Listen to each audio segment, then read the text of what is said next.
मैंने श्रीमद् भगवद गीता तब तक नहीं पढ़ी थी जब तक मुझे यह ज्ञान नहीं हुआ था कि हम सब आत्माएं हैं और यह जिंदगी हम आत्माओं के लिए एक इम्तिहान है।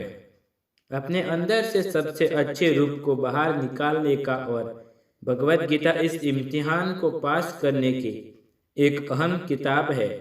भगवद गीता के 18 अध्याय है और यह संस्कृत में परमात्मा द्वारा दिए गए हैं। समय के साथ संस्कृत भाषा रोजमर्रा की जिंदगी से निकल गई और यह ज्ञान मनुष्य से दूर हो गया। समय समय पर भगवद गीता के साधारण अक्षरों में अनुवाद किया गया इस कोशिश को आगे बढ़ाते हुए आने वाले 9 मिनटों में मैं भगवद गीता के कुछ अहम हिस्सों को अपने गुरु के आशीर्वाद से एक आसान रूप में अपने 7.5 बिलियन भाई बहनों के चरणों में समर्पित कर रहा हूँ। यह ज्ञान भगवान परमात्मा ने श्री कृष्ण के द्वारा सबसे बड़े धर्म युद्ध महाभारत की रणभूमि कुरुक्षेत्र में अर्जुन को कुछ 5000 साल पहले दिया था। यह वह वक्त था जब धर्म का बार बार उल्लंघन हुआ। परमात्मा का डर मनुष्य से निकल गया। लालच की होड़ में भाई ने भाई को मारने की कोशिश की और यही नहीं, एक विवाहित औरत को बड़ी सभा में बड़ों के सामने अपमानित किया गया। इससे पहले कि मनुष्य जाति धर्म से निकलकर पूर्ण रूप से कलयुग में जाती है, युद्ध की रणभूमि में युद्ध से कुछ पहले परमात्मा ने गीता भगवान कृष्ण के द्वारा मनुष्य जाति के कल्याण के लिए दी। ऐसे ही कभी तोरा मोजिस को, जीसस को, कुरान प्रोफेट मोहम्मद को दी। गीता, बाइबल, कुरान, तुरा, गुरु ग्रंथ साहिब परमात्मा द्वारा दी गई किताबें हैं जो किसी एक धर्म के लिए नहीं बल्कि पूरी मनुष्य जाति के लिए है, पूरी इंसानियत के लिए है, सब आत्माओं के लिए है। क्योंकि यह आत्मा को परमात्मा के बारे में, इस सृष्टि के बारे में और सबसे अहम यह उन कायदों के बारे में समझाती है जिनको आत्मा का मनुष्य के रूप में हर हाल में पालन करना होगा, रक्षा करनी होगी। और इन कायदों की बुनियाद पर एक आत्मा को शरीर त्यागने के बाद परखा जाएगा और इस परीक्षा में पास होने से हमेशा के लिए इस जन्म और मृत्यु से मुक्ति मिलेगी। परमात्मा भगवद गीता में कहते हैं कि मैं ही सबकी शुरुआत हूँ, मैं शुरू से भी पहले था, सब खत्म होने के बाद भी मैं रहूंगा। जब सब मुझ में है और मैं सब में हूँ। जो भी तुम छू सकते हो, देख सकते हो या जग सकते हो या सुन सकते हो, वह सब मैं हूँ। यह नदियाँ, पहाड़, सूरज, ग्रहण, चांद, सितारे सब मैंने बनाए हैं।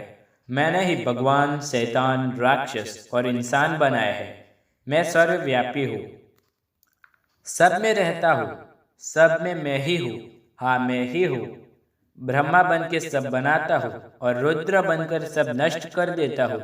मैं यह सृष्टि बनाता रहूँगा और इसी तरह तोड़ता रहूँगा ताकि आत्माओं को मौका मिल सके इस जन्म और मृत्यु से मोक्ष पाने को, हमेशा के लिए परमात्मा के साथ रहने को।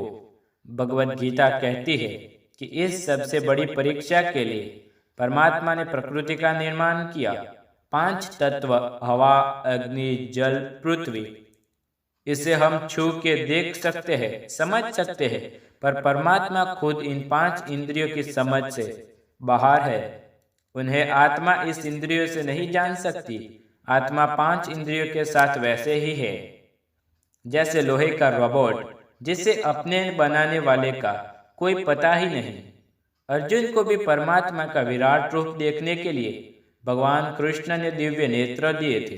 भगवद गीता समझाती है आत्मा अजन्मी है, इसे कोई मार नहीं सकता, कोई जला नहीं सकता, कोई डुबा नहीं सकता, काट नहीं सकता।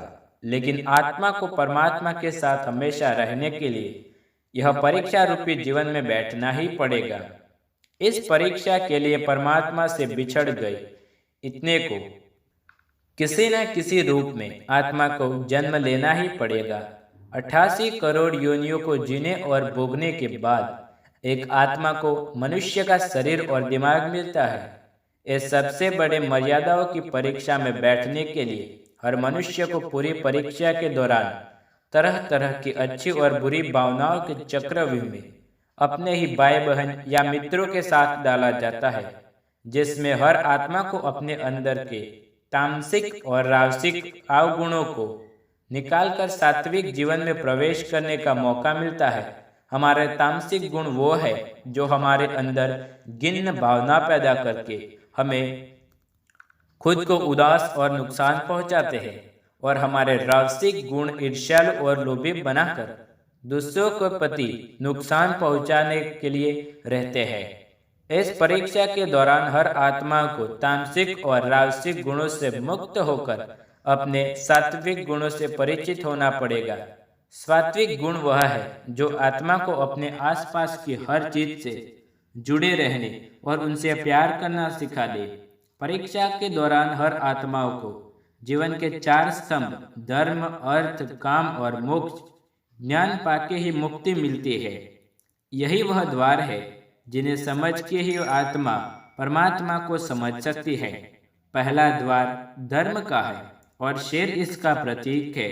धर्म वही है जो गीता में लिखा हुआ है, वेदों में लिखा हुआ मिलता है, गुरु ग्रंथ साहिब, बाइबल या कुरान में लिखा हुआ है।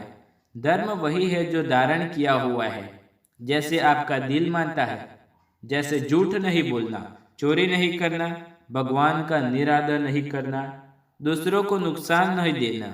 यह सब धर्म है और हर आत्मा को अपने जीवन काल में हर समय धर्म का पालन करना होगा और उसकी रक्षा करनी होगी। दूसरे द्वार का अर्थ है, वो अर्थ है और घोड़ा इसका प्रतीक है। हर आत्मा अपने हर जीवन काल में अपने पृथ्वी पर होने का मूल कारण समझेगी। जिंदगी में बिकने वाली चीजें और रिश्तों का आनंद लेकर अच्छा बेटा या बेटी, अच्छा भाई या अच्छी बहन, अच्छा पति या अच्छी पत्नी, हर दुनियादी रिश्ते पर खरी उतरेगी, वही इस परीक्षा को पास करेगी। तीसरा द्वार है काम का। भगवत गीता समझाती है कि हर मनुष्य के अंदर काम, क्रोध, लोभ, मोह, अहंकार और ईर्ष्या जैसे 6 भावनाएं हमें अपने और दूसरों के प्रति नुकसान पहुंचा सकती है। इन भावना को हर मनुष्य को हमेशा अपने नियंत्रण में रखना होगा, क्योंकि बहाव में किया हुआ कोई भी काम हमारे जीवन भर की परेशानी का मूल कारण बन सकता है। और एक आत्मा संतोष और सादगी से इन भावनाओं पर हमेशा के लिए विजय पा सकती है। चौथा स्तंभ मोक्ष का है और हाथी इसका प्रतीक है। इस परीक्षा रूपी जीवन में हर मनुष्य हर समय इच्छाएं रखता है। कुछ इच्छाएं एक ही जन्म काल में पूरी हो जाती है, पर कुछ अधूरी रह जाती है और उनके पूरा होने के लिए आत्मा को वापस पृथ्वी पर आना पड़ता है। भगवत गीता समझाती है, हमारी इच्छा ही यही मूल कारण है हमारे पृथ्वी पर वापस आने का, और अगर हम कोई भी इच्छा न रखें तो हम इस जीवन और मृत्यु से मुक्त हो सकते हैं। यह द्वार माफी का भी है। जिन्होंने आपके साथ बुरा किया उनको माफ करके, और जिन्हें आपने अपने साथ बुरा करवाया उनको माफ करके या माफी मांगकर मुक्ति पाई जा सकती है। जब तक यह आत्मा इन चारों दरवाजों को धर्म, अर्थ, काम, मोक्ष को समझ नहीं लेती, तब तक आत्मा को बार बार मनुष्य रूप में आना ही पड़ेगा। परीक्षा का समय खत्म होते ही आत्मा शरीर और सब अन्य वस्तु का त्याग कर देती है। जो भी इस संसार में रहकर बनाया वह अब किसी और का होगा, और आत्मा अपने कर्मों के फैसले के लिए चली जाती है। आत्मा के अच्छे बुरे कर्म का हिसाब होता है। अपने अच्छे कर्मों के लिए आत्मा कुछ वक्त के लिए स्वर्ग और दुष्कर्म के लिए नरक में चली जाती है। आत्मा को अपने पापों के अनुकूल सजाएं मिलती है, और सजा खत्म होने के बाद फिर आत्मा को एक नया शरीर और दिमाग मिल जाता है। परीक्षा में फिर से बैठने के लिए और हर परीक्षा में वही सब फिर से दोहराया जाएगा। जिंदगी के 4 स्तंभ धर्म, अर्थ, काम और मोक्ष को समझने के लिए हर जन्म में अपने कई जन्मों के कर्मों के हिसाब से हर आत्मा को कभी अच्छे तो कभी बुरे हालातों से गुजरना पड़ता है। लेकिन जब तक आत्मा परमात्मा के साथ योग नहीं समझ लेती, वह मुक्ति नहीं बन सकती। भगवत गीता समझाती है कि मनुष्य अपने शरीर, दिमाग या दिल से भगवान को पा सकता है। शरीर के द्वारा किए गए कर्मों के माध्यम से परमात्मा को पाने के योग कहते हैं। ऐसे कर्म जो कि परमात्मा की इच्छा से हो, दूसरों के कल्याण के लिए हो। वाल्मीकि ने रामायण लिखी, श्रवण ने अपने माता पिता की सेवा और 4 धाम की यात्रा करवाकर, मदर टेरेसा ने अपने प्यार और सेवा के माध्यम से अपने कर्मों द्वारा परमात्मा को पाया। भगवत गीता समझाती है कि एक आत्मा दिमाग के साथ परमात्मा से योग लगा सकती है। इसे राजयोग कहते हैं, क्योंकि दिमाग या मस्तिष्क सब इंद्रियों का राजा है। एक मनुष्य अपनी आस्था, सांस प्रणाली, आसन अभ्यास, साधना और तपस्या से प्रभु परमात्मा को इस योग के रास्ते से पा लेता है। इस योग को समझने के लिए हमें अपने अंदर की एनर्जी यानी चक्कर और कौंडल्नी को समझना पड़ेगा। आत्मा ध्यान लगाकर परमात्मा से योग लगा सकती है। शंकराचार्य, स्वामी परमाहंस, स्वामी विवेकानंद और उनके जैसे कई योगी इस योग के रास्ते से परमात्मा के साथ संगी लगा पाए।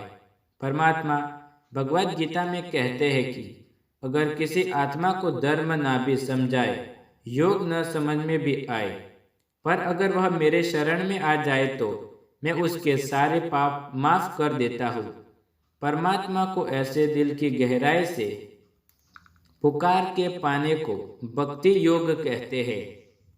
इस भक्ति के सबसे बड़े उदाहरण है हनुमान। इस योग के सबसे बड़े उदाहरण है।